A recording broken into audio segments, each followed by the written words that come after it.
Hey guys, today we're going to talk about bugging out. The tips for bugging out, when to bug out, why to bug out, your bug out location. um, let's see, I found a couple of sites that I kind of wanted to compare to see what they said um, in comparison to what our group kind of goes through and discuss a lot. The first one is from Survivopedia, top bug out locations. So first it starts with the 5 points to consider when choosing a bug out location. So I guess it would start out with accessibility to, by you, first and foremost.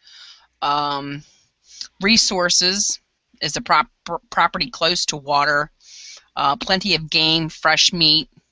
Vulnerability, how easy would it be for others to take over your bug out location? Weather, is your proposed bug out place prone to extremes in weather? Location, is your proposed bug out place close to major cities that may be targeted for attacks? Things to consider. The Rocky Mountains, Colorado, Wyoming, Montana are all wonderful states that offer a ton of locations that would make a grand bug out location. The Appalachians. Now, a lot of people, and this is just a personal thing, a lot of people say, oh, the Appalachians would be great because it connects from one end to the other. Well, there's a lot of people that live along the Appalachians, like a lot, and a lot of them are salty is the word I'm going to use here. So you're going to have a lot of opposition along the way. So I kind of would not really myself want to stay hanging around the Appalachians. Alabama, Mississippi, Louisiana, these are all pretty warm areas, but at the same time, you might have heavily populations, transportation issues, that kind of stuff. Florida, you're definitely landlocked. You don't want to be down there. North Dakota, South Dakota. Now, this is a pretty decent place to think about if you're, need to just start over kind of scenario. Mainly because there's a lot of area that's not occupied and the population's low. So, plus it has plenty of water, game. The soil is good for growing food. Hunting is huge, so like the guns aren't going to be a problem out there. The biggest downsides, though, in North and South Dakota are lots of snow and cold weather in the winter. So let's see, Pacific Northwest, which would be Oregon, Washington, are arguably two of the best states to plan a bug out location in. And this is funny because the article goes on to say that they both have a decidedly anti-government mindset, and guns and hunting aren't frowned upon. But you would never know it by this recent Oregon situation, right? Oh, definitely. So, they're totally anti-government. Yeah. Well, that could explain how all the oppression is going on to the farmers and ranchers in the area is because they are anti-government. But so much corruption right now, and with the standoff, there's a lot of land there, but I mean, at the same time, if this was a shit hit the fan scenario, would there be any BLM? Would there, I think the laws would be it wouldn't matter anymore, Well, the thing with BLM and other federal agencies that needs to be remembered is the fact that they can build anything like back in the woods that they want, and nobody knows about it till shit hits the fan, and then I don't know, there's underground bunkers back there with 2001 machine guns ready to shoot up anyone who comes near. I have a wonderful link to help give people ideas of where to look for a bug out location. Okay. Well, it's more of a picture. Let me pull Like it up. Yeah. It is a map of the United States population density. And anywhere you go to bug out, you are not going to want to be where it's red. So you're talking like the whole East Coast. Yeah, pretty much. You got to remember, most of those people are in cities. Well, that is true, but the whole East Coast, and think about where the previous map showing where the Appalachian Mountains were. And then you have all red for that rough area. So that kind of shows the Appalachian down, but if you look at the other coast where the Rockies are, there's like no one in that area. Right, and see, that's why I told you the Appalachian has a lot of people that live along that trail, you know? Yep. And they're, Well, like I said, they're pretty softy, so well that would not be my first guess. Not only do you have the people that, what we'll say, are natives of the area, like already live off the land, but you also have a lot of other people in cities along the Appalachians. Well, see, where North Dakota, South Dakota is not too bad. Right. But you just have to be worried about the harsh winters. Right. And then, of course, I don't want to place myself nowhere near like the Yellowstone Park, or when you start going more west, you're going to deal with a lot of mountains, a lot of mountainous areas, and hard to get through areas. And if you're wanting to stay off the roads because of, I don't know, martial law or some crazy shit like that, Yeah. you know, so it's always good to have a plan A, travel to your bug out spot, you know, and then plan a plan B and C another way around it to still arrive at the same area, just in a different way. You know, 3 different ways to get there. Like it says, location, picking a location, you know, where a lot of things like you had to consider would be your living off the land. How long do you plan to stay there? What kind of wildlife is in the area? If the soil's fertile, can you know, what kind of crops can you grow? And that has to be weather specific too. Some things don't grow in, you know, a lot of rainy areas, or damp, moist areas. About the water, you know, if nearby for either farming or also relatively where you're staying, you don't want to have to travel a good distance to get to any water. And if you're going to plan on trying to have some kind of homesteading, like livestock and whatnot. Like if you have to build a shelter, you have to consider about your weather too. Your blizzards, your tornadoes, your floods, you know, that kind of stuff. So your shelter is going to have to be able to withstand whatever type of weather that's in for that area, you know. Yeah. Geographic camouflage, like how well hidden is it going to be? You know, where is it? Can someone else find that location, or just happen upon it? You know, how easy would it be for someone to take what you have? How can you defend your location? What type of shelter? Shipping containers make good shelters. Earth ships or underground shelter, trailer home or RV cabins, or even a teepee at this point, you know. Yep. And then you have to think about who's coming with you. I mean, do you plan on having your whole family, or more members of your family, or your neighborhood, your friends? You know, that's something to think about too. And that's another thing. If you're gonna like plan, say there's a group of you in your neighborhood, and some family members, and everybody in that neighborhood have some family members, and they all plan to bring everybody to this spot. Someone might have a piece of property or whatever. They're going to have to maybe pitch in and get this property prepped, you know, for whatever is to come. And then that's basically their base camp. So they have to figure on all of them getting there, and a plan A, B, and C, 3 different ways to get there. And also, if they have to go on foot for some strange reason, the vehicle's been, broke down, EMP hit, whatever. You have to think of all these different scenarios, um, and ways to get to where you need to be.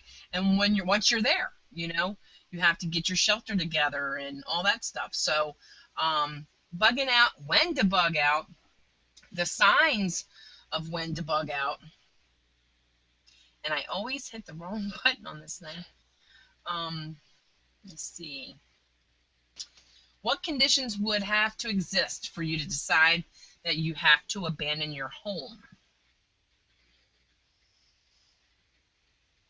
Now, something important to keep in mind here is shit at the fan event could be total economic collapse. It could be a hurricane coming. It could be tornadoes blow through. It could be the giant snowstorm we just had up in the northeast U.S. Right, or we have so with an economic collapse, we'd have what, civil unrest. So if you're in a city area or whatever, you'll need to leave for your own safety. Well, not only that, but you would want to leave city areas because when you're out in the country, you have more space to plant crops, grow livestock, And get a and bathroom. exist. Right, and also, like, say for some reason, we had a war or something broke down, and they're declaring martial law. First things to go is going to be roadways and bridges. They're going to block those. So now you're going to be forced to go, not take main roads, not take the big highways. Stay off of those. You're going to have to take small back secondary roads. Well, that is something that is important when planning your bug out location is how you're getting there. If you can get there via back roads and not using highways. Right, and then some people who, for some reason, say an EMP hits and your vehicle's rendered useless, and now you're on foot. You also want to be, blend in so you get to where you're going, and be sure that you can carry what you need to sustain yourself, which would be your bug out bag, or what we call Bob. And whatever essentials you're going to need, how long you're going to be gone for. I mean, and that's kind of like an unpredictable scenario. You can't really tell how long you're going to be gone for. You don't know if, okay, it's going to be civil unrest, or they're going to come round people up, or how long the lights are going to, if you have a dark situation where all the electricity's out. You really don't have an idea of a time frame. So, well, not only do you not have an idea of a time frame, but there's so many different ways, like practical ways that the shit could hit the fan on any given day, that it's hard to keep track and it's hard to prepare for everything. right, because I'll tell you, if I, and maybe it's just a female in me, but I want to bring everything in the kitchen sink. I mean, Right. my Bob, every time I try to go through it and say I don't need this, I don't need that, I end up putting it right back in there, and now I'm up to 30 or over 30 pounds. And I know for a fact that if I had to walk or hike a long distance, that 30 pounds becomes 130 pounds over time. Your body just wears. So if you have to, bug out to a far distance, the less you have to carry, and then you later improvise, adapt, and overcome, the better off you are. And just take the major bare necessities. At that situation, people need to be in the mindset that material things aren't everything. It's not worth your life. You know, Right. I have my computers, my flat screens, my, you know, go through all the stuff that, you know, you've acquired over time that's materialistic stuff, my motorcycles, whatever. And I always like thought, damn, I'd have to leave that all behind, you know, and it would be so difficult for me to leave it behind, but it's not going to do me any good if I can't defend my base, if I can't defend my home, can't defend my family. So I'm forced to bug out. I can't, you know, have half the entire neighborhood coming down on my home. I won't be able to hold them back very long. So, bugging out is my best bet for survivability. So I have to pick and choose, prioritize smartly, you know, as what I need to survive and survive well, you know. The essential tools. And I think we went over this before about what was in our bobs. I mean, we can do it at a later time, but, you know, we're always looking for prepping. We're always looking for new gear and what we could think that, you know, would last long term. Well, How much food we need. not only are we looking for new gear, but we're looking for new knowledge, new ways to use simple things to add to our gear Right, and like possibly replace complex, heavy things. exactly. I know exactly where you're going. Where we could, like, they make all kinds of things out there now that are really light, very portable, but they're like the Swiss blade knives of, you know, like your spoon, your fork, you know, all these different things made into one. Now they have those things. You can use your steel cup to cook in, to eat in, to drink in. You know, so lots of Hmm. times, so one item might be really 5 items in one. So that it cuts down on the weight and it cuts down on extra stuff you don't need to carry. So Right. that's the new kind of stuff that we're looking at. And then Well, improvise. You know, not only that, but you can. I know I have something in my bob where it is like a camp cup with a large pot and a fire kit all together in this pot size, and it doesn't take up that much room in my bob. right? And that's what I'm saying. That's the kind of stuff you want. Right.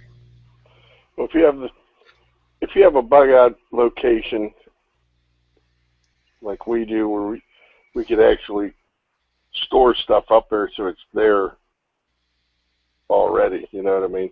You won't have to wait. You don't have to lug it with you as Right. much as not, you know, on foot. But the vehicle part is like we can load up both vehicles and with what we got and take off. Take the Right. back road, you know, take the back roads up and hopefully, you know, run into nothing. You're going to go a couple of bridges, but other than that, you should be okay. Well, you want to stay off the main roads because they're going to be clogged up anyway with other people with the same idea. That's why Yeah. I said have a plan B and C, 3 different ways to get to where you're going. Well, that's another thing that keeps evolving is our bug out plan because we keep learning maybe how Jimmy down the street's planning on leaving if something happens, and then we get to thinking about it, and well, more people are planning the exact same route that you're planning, so maybe you shouldn't be planning that route, and maybe you should be going for a lesser used road. Exactly. And like Hawkeye was saying um, about his storing some of your stuff, and if you have like a fixed area, another piece of property you own or somebody else that you know owns, that you can you know, start prepping up there so that the less you have to worry about taking, because you're not sure if you're going to what kind of transportation you're going to have. You're not sure if you're going to be able to take your vehicles, 2 of them, however many, trailer, whatever, and go up there. You might be on foot, Well, for us to travel 2 hours on foot's going to be a while because that's a 2 hour drive. So now you're doubling it for walking, but at least it'd be less we have to take with us because we're able to stash up there. And I know a lot of people who plan on bugging out without transportation have buried caches. That's an option too. Or there is the other option, instead of burying a cache of stuff, is getting a storage unit somewhere out of the city or out of the urban area, and that's your cache for your bug out supplies. Yes, it will limit you that you have to go that direction, where you may run into, say, it's total civil unrest, and that may be the way that there's troops or something blocking your way and you can't go that way. Or everyone and their brothers going out that way out of town, and you need to go that way in order to get to your bug out supplies. That could be an issue. Right. And another thing to consider too is if everybody else, say they left before you did, and you're like the only one left on your block or whatever, and because you stayed behind and defended your place and everyone else has moved on, at the same time, what kind of mindset are you going to be in? Are you going to be able to go to your neighbors in your area and see what kind of resources that you can get from them? Because we all been conditioned over the years, stealing's bad, but I'm not saying, if no one else is there and they have something there, you have to utilize it in order to keep yourself going too. So, you have to really consider your stress level and sometimes go against the morals, in order to ensure your own survivability and your family's. Right. Exactly. So there's lots of things to consider when it comes to bugging out. Where you're going to bug out at, what type of weather's there, what kind of population's there, the type of soil that's there, then your transportation to there, 3 different ways to get there, then what you need to bring with you. And for me, like I said, there's no specific time frame of how long you're going to be out there, so I would personally always vote for the longest time. Because that way I'm always covered. If I only bring enough food for 3 days and I'm out there for 3 months, I'm going to be hurting. So I'd rather prepare for 3 months and only be out there for 3 days. Right. So Yeah.